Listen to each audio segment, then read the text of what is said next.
It has almost 2 billion barrels of oil per well waiting to come out of the ground. We like to think that we're into the champagne of all the oils here. An acre goes for $15,000 a pop.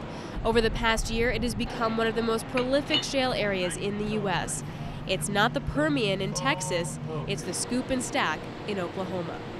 This is the Stack. We're 60 miles northwest of Oklahoma City, and here are 3 rigs that are going to be drilling up to 12 wells over the next year. Continental began investing in Stack a year and a half ago in the middle of the oil downturn. Its returns are really twice what you're seeing in pretty much any of the other plays going on in the U.S. today. By comparison, the Permian Basin production there is really 60 to 80% water. In Stack, we're seeing less than 10% of the production being water. That means more than 90% is oil or natural gas. And oil from these wells will start flowing in the first half of 2017.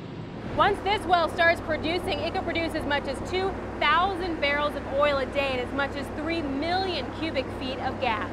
We drill down 10,000 feet vertically.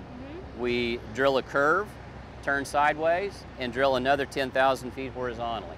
So again, we finished up on this well just shy of 20,000 feet in about 19 days. A nice well would be something that's flowing 1,000 barrels, maybe 1,500 barrels a day.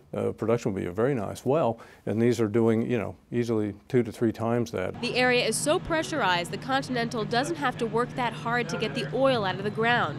Continental has 186,000 acres in Stack, and 95% of it is in this over-pressurized environment. Just from Scoop and Stack alone is equivalent to who the company was in 2011. So you've tripled your production? Yes.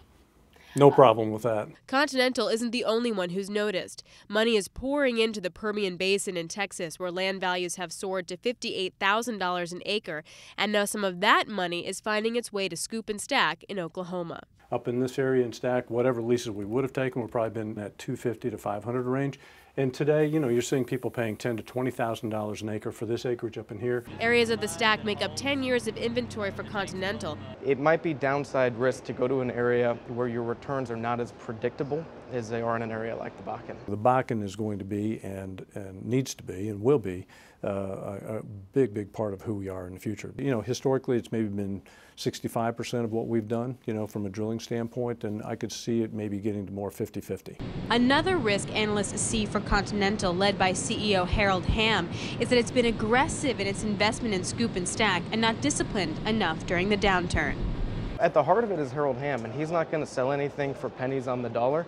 And the flip side of that is he's a wildcat type mentality, and if you give an oil man $1, he's going to drill with that dollar. And that's how you end up with some of these companies that have a little bit more debt on their balance sheet than probably they'd like to. But this time, Stark says, it's different. We're going to be disciplined. We're going to be watching all the signs and signals of what's going on in the market. We have just tremendous quality assets between Stack, Scoop, and the Bakken that are going to fuel the growth of this company for years.